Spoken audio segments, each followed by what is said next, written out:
Hello ਦੋਸਤੋ, ਪਿਛਲੀ video ਦੇ ਵਿੱਚ ਆਪਾਂ ਦੋ ਚੈਪਟਰਸ ਦੀ ਰਿਵੀਜ਼ਨ ਕੀਤੀ ਸੀ ਤੇ ਹੁਣ ਆਪਾਂ ਤੀਸਰੇ ਚੈਪਟਰ ਤੋਂ ਸ਼ੁਰੂ ਕਰਨਾ ਹੈ। ਦੋਸਤੋ, ਆਪਣੇ ਕੋਲੇ ਸਮਾਂ ਬਹੁਤ ਘੱਟ ਹੈ ਲੇਕਿਨ ਯਾਦ ਕਰਨ ਲਈ ਮਟੀਰੀਅਲ ਬਹੁਤ ਜ਼ਿਆਦਾ ਹੈ, ਇਸ ਲਈ ਆਪਾਂ ਜਲਦੀ ਸ਼ੁਰੂ ਕਰਾਂਗੇ।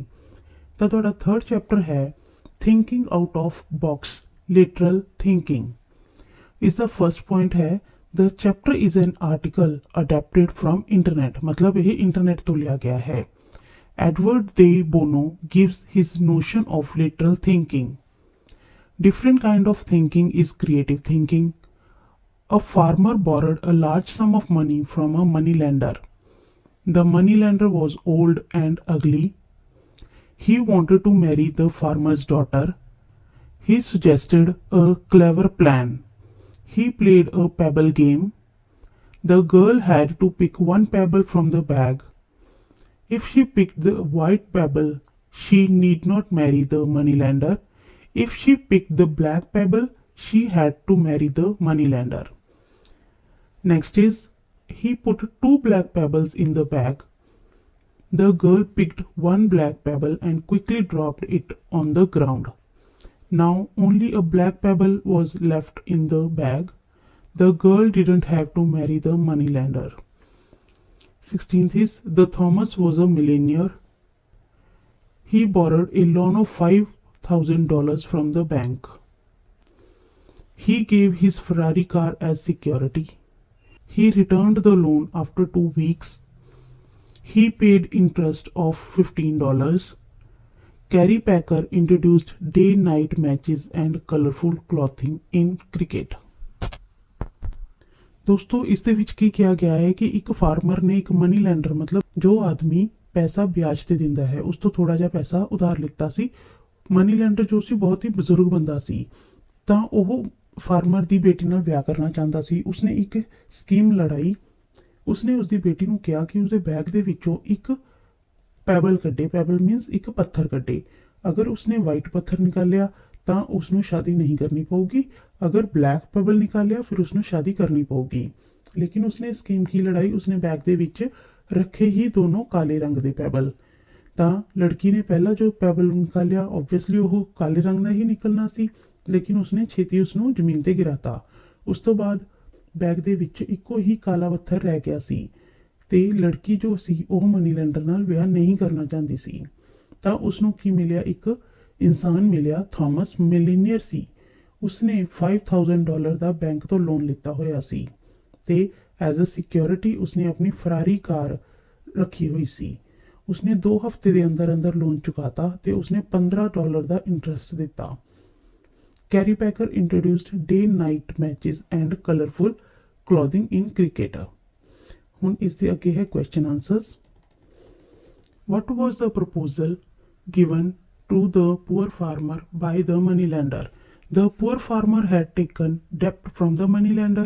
The proposal was, if the farmer's daughter married the moneylender, his debt will be written off. मतलब moneylender ने farmer ਨੂੰ ਕੀ proposal ਕੀਤਾ ਸੀ, ਕੀ ਸੁਝਾਅ ਦਿੱਤਾ ਸੀ। farmer ਨੇ ਉਸ moneylender ਤੋਂ ਪੈਸਾ ਉਧਾਰ ਲਿੱਤਾ ਹੋਇਆ ਸੀ, ਤਾਂ ਉਸਦਾ ਜੋ ਸੁਝਾਅ ਸੀ, proposal ਸੀ, ਉਹ ਇਹ ਸੀ ਕਿ ਅਗਰ ਫਾਰਮਰ ਦੀ ਬੇਟੀ ਉਸ ਨਾਲ ਵਿਆਹ ਕਰ ਲੈਂਦੀ ਹੈ ਤਾਂ ਉਸਦਾ ਸਾਰਾ ਕਰਜ਼ਾ ਮਾਫ ਹੋ ਜਾਏਗਾ। Second is, what would have happened if the girl had selected a black pebble in the pebble game? ਕਿ ਅਗਰ ਪੈਬਲ ਗੇਮ ਦੇ ਵਿੱਚ ਲੜਕੀ ਬਲੈਕ ਪੈਬਲ ਚੂਜ਼ ਕਰਦੀ ਹੈ ਤਾਂ ਕੀ ਹੋਏਗਾ। If she picked a black pebble, her father's debt would have been written off. ਅਗਰ ਉਹ ਬਲੈਕ ਪੈਬਲ ਨਿਕਾਲ ਲੈਂਦੀ ਹੈ ਤਾਂ ਉਸਦੇ ਪਿਤਾ ਦਾ ਸਾਰਾ ਕਰਜ਼ਾ ਮਾਫ ਹੋ ਜਾਏਗਾ।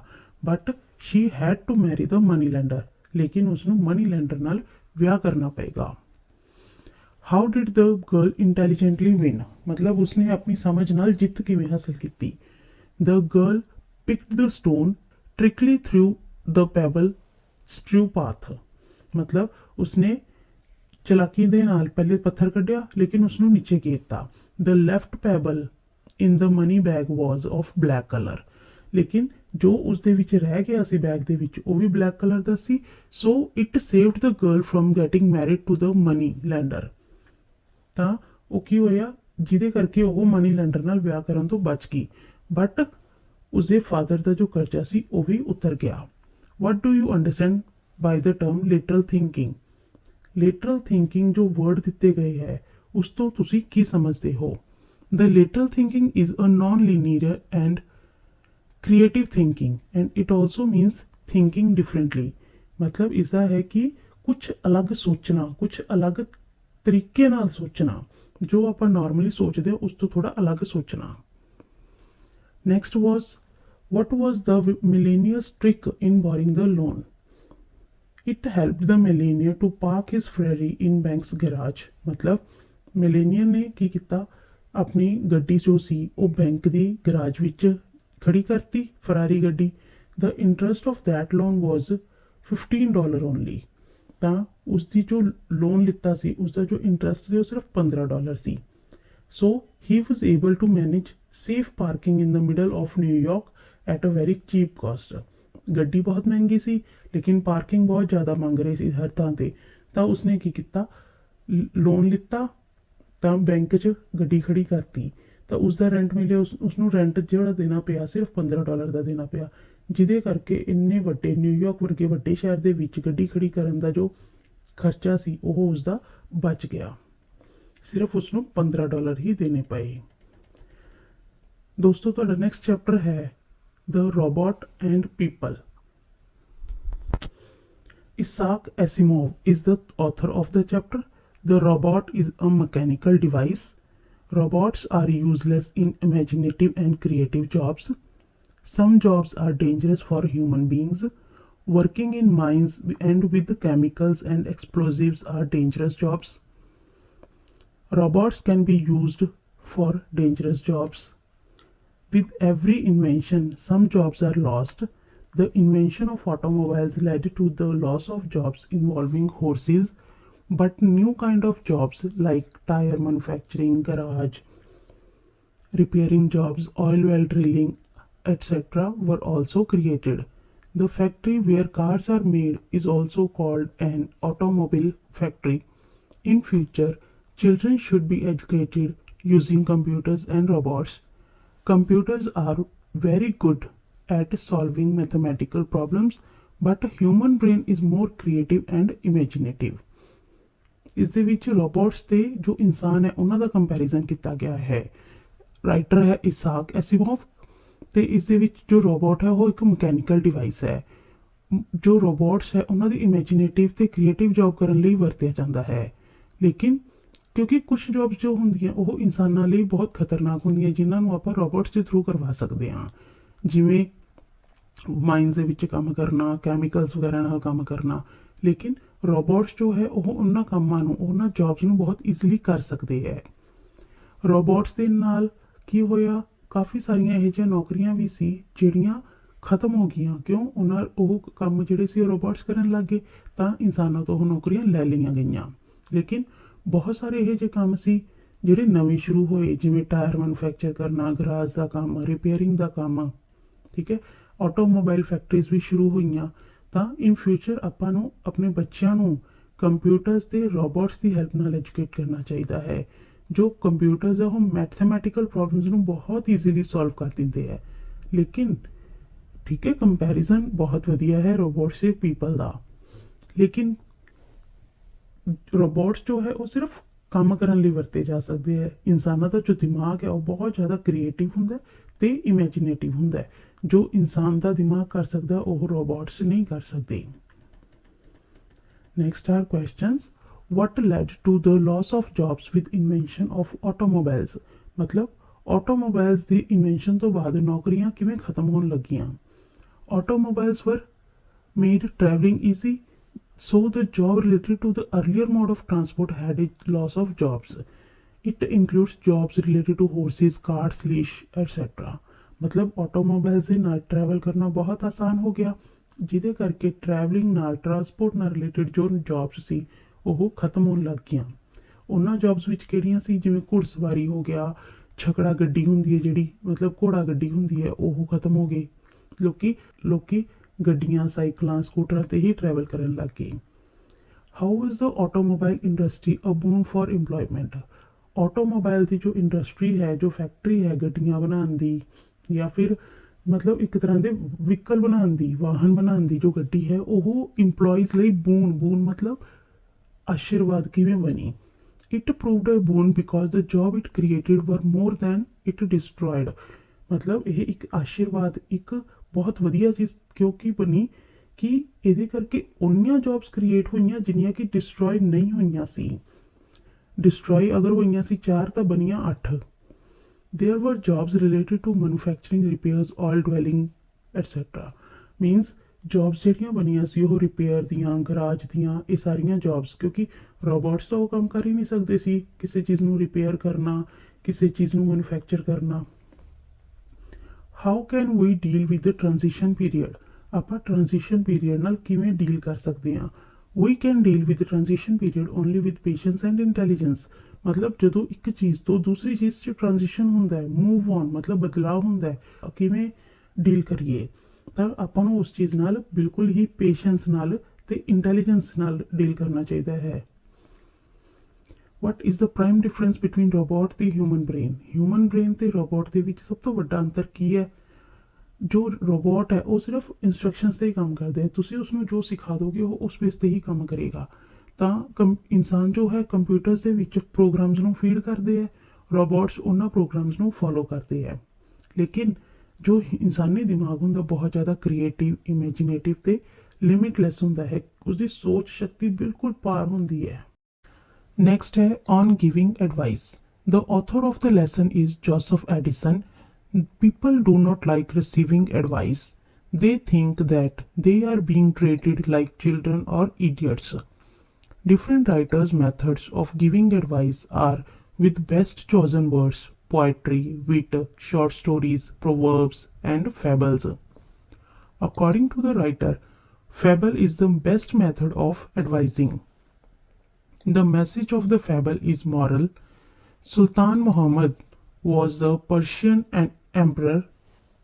One day he and his vizier were passing through a jungle. Two owls were sitting on a tree. Vizier pretended that he knew the language of birds. He said the owls were fixing marriage of their children. The father of the son owl demanded 50 ruined villages in dowry. The father of daughter owl offered 500 villages in dowry. At the end, Sultan rebuilt the villages and towns which he had destroyed. मतलब story का नाम है on giving advice. इसका writer है Joseph Addison. ਇਸ ਦੇ ਵਿੱਚ ਕੀ ਕਿਹਾ ਗਿਆ ਹੈ ਕਿ ਲੋਕਾਂ ਨੂੰ ਐਡਵਾਈਸ ਲੈਣਾ ਬਿਲਕੁਲ ਨਹੀਂ ਚੰਗਾ ਲੱਗਦਾ। ਐਡਵਾਈਸ ਮੀਨਸ ਸਲਾਹ ਲੈਣਾ। ਉਹਨਾਂ ਨੂੰ ਐਂ ਲੱਗਦਾ ਕਿ ਅਗਰ ਕੋਈ ਸਲਾਹ ਦੇ ਰਿਹਾ ਹੈ ਤਾਂ ਅਸੀਂ ਬੱਚੇ ਹਾਂ ਜਾਂ ਫਿਰ ਅਸੀਂ ਸਟੂਪਿਡ ਹਾਂ। ਇਸ ਦੇ ਵਿੱਚ ਮਤਲਬ ਸਲਾਹ ਦੇਣ ਦੇ ਲਈ ਕੀ ਹੁੰਦਾ, ਪੋਇਟਰੀ ਦੇ ਥਰੂ, ਸ਼ਾਰਟ ਸਟੋਰੀਜ਼ ਦੇ ਥਰੂ, ਪ੍ਰੋਵਰਬਸ ਦੇ ਥਰੂ ਜਾਂ ਫੈਬਲਸ ਦੇ ਥਰੂ। ਫੈਬਲ ਕੀ ਹੁੰਦਾ, ਇੱਕ ਮਤਲਬ ਕਾਲਪਨਿਕ ਕਹਾਣੀਆਂ, ਉਹਨਾਂ ਦੇ ਥਰੂ ਐਡਵਾਈਸ ਦਿੱਤੀ ਜਾਂਦੀ ਹੈ। ਇਸ ਦੇ ਵਿੱਚ ਕੀ ਹੈ, ਇੱਕ ਫੈਬਲ ਹੀ ਕਹੀ ਗਈ ਹੈ। ਕੌਣ ਸੀ, ਇੱਕ ਸੁਲਤਾਨ ਸੀ, ਉਹ ਆਪਣੇ ਐਡਵਾਈਜ਼ਰ ਦੇ ਨਾਲ, ਐਡਵਾਈਜ਼ਰ ਮਤਲਬ ਜੋ ਉਹਦਾ ਸਲਾਹਕਾਰ ਸੀ, ਉਹਦੇ ਨਾਲ ਜੰਗਲ ਦੇ ਵਿੱਚ ਗਿਆ। ਉੱਥੇ ਉਹਨਾਂ ਨੇ 2 ਉੱਲੂ ਦੇਖੇ ਪੇੜ ਤੇ ਬੈਠੇ। ਜਿਹੜਾ ਉਹਦਾ ਸਲਾਹਕਾਰ ਸੀ ਉਹ ਇਹ ਸ਼ੋਅ ਕੀਤਾ ਕਿ ਮੈਂ ਜਿਹੜੇ ਪੰਛੀਆਂ ਦੀ ਲੈਂਗੁਏਜ ਮਤਲਬ ਉਹਨਾਂ ਦੀ ਭਾਸ਼ਾ ਹੈ ਸਮਝ ਸਕਦਾ ਹਾਂ। ਉਹ ਕਹਿੰਦਾ ਕਿ ਜੋ ਪੰਛੀ ਹੈ, ਜੋ ਉੱਲੂ ਹੈ, ਉਹ ਆਪਣੇ ਬੱਚਿਆਂ ਦਾ ਵਿਆਹ ਫਿਕਸ ਕਰ ਰਹੇ ਹੈ। ਜੋ ਮੁੰਡੇ ਦਾ ਫਾਦਰ ਹੈ, ਮਤਲਬ ਜੋ ਸਨ ਆਉਲ ਹੈ, ਉਸਦਾ ਫਾਦਰ ਕਹਿੰਦਾ ਕਿ ਮੈਨੂੰ 50 ਉਜੜੇ ਹੋਏ ਪਿੰਡ ਚਾਹੀਦੇ ਹੈ ਦਹੇਜ ਦੇ ਵਿੱਚ।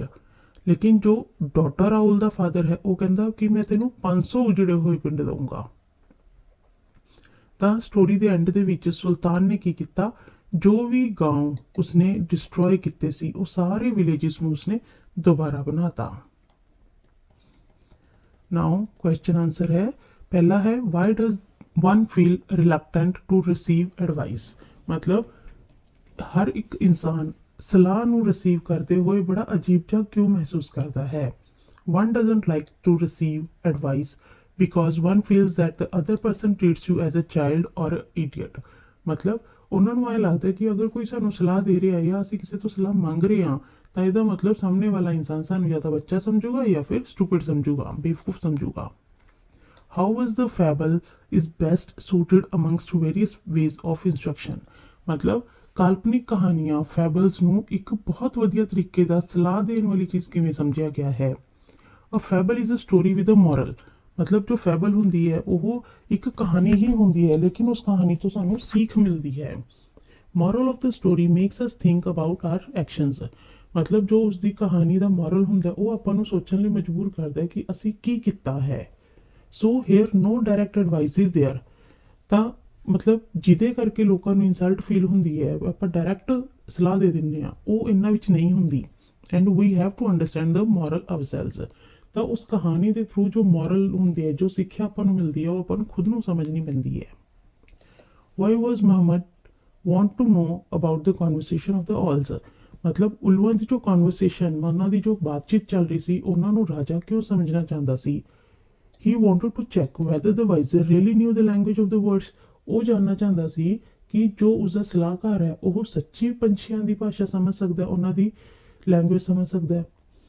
what made Muhammad change his old tyrannical ways। the vizier told Muhammad about the owls conversation। उसने उल्लुआं की कॉन्वर्सेशन उसनों दसी। इट मेड हिम अंडरस्टैंड मतलब इस गल तो उसने समझ आ गया कि उसने अपना जो किंगडम है अपना जो राज है बिल्कुल ही डिस्ट्रक्ट करता बर्बाद करता। सो ही चेंज्ड हिज ओल्ड वेज। तो उसने अपने पुराने जो तरीके सी राज करन दे वो सारे बदल दिते। दोस्तों उम्मीद है तुहानू ये सारे समझ आ रहे होंगे। चंगी तरह समझना है क्योंकि इन्हां दे विचों ही तुहाडे सारे क्वेश्चन आंसर्स बन के आएंगे। ਤੁਹਾਨੂੰ ਅਲੱਗ ਤੋਂ ਕੁਝ ਵੀ ਯਾਦ ਕਰਨ ਦੀ ਜ਼ਰੂਰਤ ਨਹੀਂ ਹੈ। Next is on saying please. Author ਕੌਣ ਹੈ ਇਸਦਾ? A.G. Gardner. The author tells us the importance of politeness in life. ਮਤਲਬ ਆਪਣੀ ਲਾਈਫ ਦੇ ਵਿੱਚ ਪੋਲਾਈਟਨੈਸ ਕਿੰਨੀ ਜ਼ਰੂਰੀ ਹੈ ਆਥਰ ਆਪਾਂ ਨੂੰ ਉਸ ਚੀਜ਼ ਬਾਰੇ ਦੱਸਦਾ ਹੈ। The liftman threw a passenger out of the lift not for saying please. Liftman ਨੇ ਕੀ ਕੀਤਾ? ਇੱਕ ਪੈਸੇਂਜਰ ਨੂੰ ਲਿਫਟ ਵਿੱਚੋਂ ਸਿੱਟਤਾ ਕਿਉਂ? ਕਿਉਂਕਿ ਉਸਨੇ ਪਲੀਜ਼ ਨਹੀਂ ਕਿਹਾ ਸੀ। ਲਿਫਟਮੈਨ ਵਾਸ ਫਾਈਨਡ ਫॉर ਦਿਸ। ਲਿਫਟਮੈਨ ਨੂੰ ਉਸ ਲਈ ਫਾਈਨ ਕੀਤਾ ਗਿਆ। Bad manners are also legal crime. ਅਗਰ ਆਪਾਂ ਕਿਸੇ ਨਾਲ ਬੈਡ ਮੈਨਰਸ ਕਰਦੇ ਹਾਂ ਤਾਂ ਉਹ ਵੀ ਇੱਕ ਤਰ੍ਹਾਂ ਦਾ ਕਾਨੂੰਨੀ ਜੁਰਮ ਹੈ। Bad manners spoil our life. Bad manners ਆਪਣੀ ਜ਼ਿੰਦਗੀ ਬਰਬਾਦ ਕਰ ਦਿੰਦੇ ਹੈ। Words like please and thank you make life easier. ਕੁਛ ਵਰਡਸ ਜਿਵੇਂ ਪਲੀਜ਼ ਥੈਂਕ ਯੂ ਕਹਿਣ ਨਾਲ ਆਪਣੀ ਲਾਈਫ ਬਹੁਤ ਈਜ਼ੀ ਬਣ ਜਾਂਦੀ ਹੈ। ਕੱਸਦਾ ਕੁਛ ਨਹੀਂ ਆਪਣਾ ਜਾਂਦਾ ਕੁਛ ਨਹੀਂ ਬੋਲਣ ਨਾਲ ਲੇਕਿਨ ਆਪਣੀ ਲਾਈਫ ਈਜ਼ੀ ਹੋ ਜਾਂਦੀ ਹੈ। ਆਥਰ ਪ੍ਰੇਜ਼ਿਸ ਦ ਬੱਸ ਕੰਡਕਟਰ। ਆਥਰ ਇਸ ਦੇ ਵਿੱਚ ਬੱਸ ਕੰਡਕਟਰ ਦੀ ਪ੍ਰੇਜ਼ ਕਰਦਾ ਹੈ ਉਸਦੀ ਪ੍ਰਸ਼ੰਸਾ ਕਰਦਾ ਹੈ।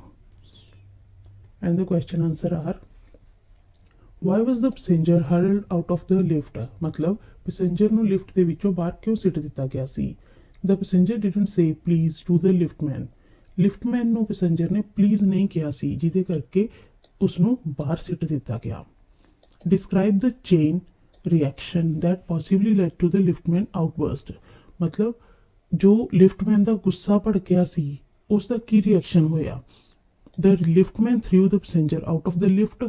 ਉਸਨੇ ਪੈਸੇਂਜਰ ਨੂੰ ਲਿਫਟ ਤੋਂ ਬਾਹਰ ਸਿੱਟਤਾ। ਦ ਪੈਸੇਂਜਰ ਵਾਜ਼ ਇੰਪੋਲਾਈਟ ਟੂ ਦ ਲਿਫਟਮੈਨ। ਮਤਲਬ ਕਿਉਂ ਸਿੱਟਿਆ? ਪੈਸੇਂਜਰ ਜੋ ਸੀ ਉਹ ਲਿਫਟਮੈਨ ਨਾਲ ਪੋਲਾਈਟ ਨਹੀਂ ਸੀ मतलब उस नाल नरमी नाल नहीं पेश आ रहा सी। Because his employer didn't reply to his wish.